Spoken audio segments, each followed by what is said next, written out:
Korang nak tahu tak macam mana cara nak tampal stiker dekat fabrik kain? Okay. Dekat sini ada satu produk yang kita boleh gunakan untuk tampal stiker dekat stokin, dekat beg, dekat kopiah.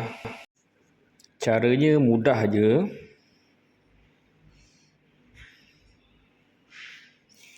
Korang ambil stiker tu, letak dekat fabrik kain yang korang nak tampal. Lepas tu korang alaskan kain dan korang streka lah dalam 10 second. Dalam 10 second, 10 saat korang streka.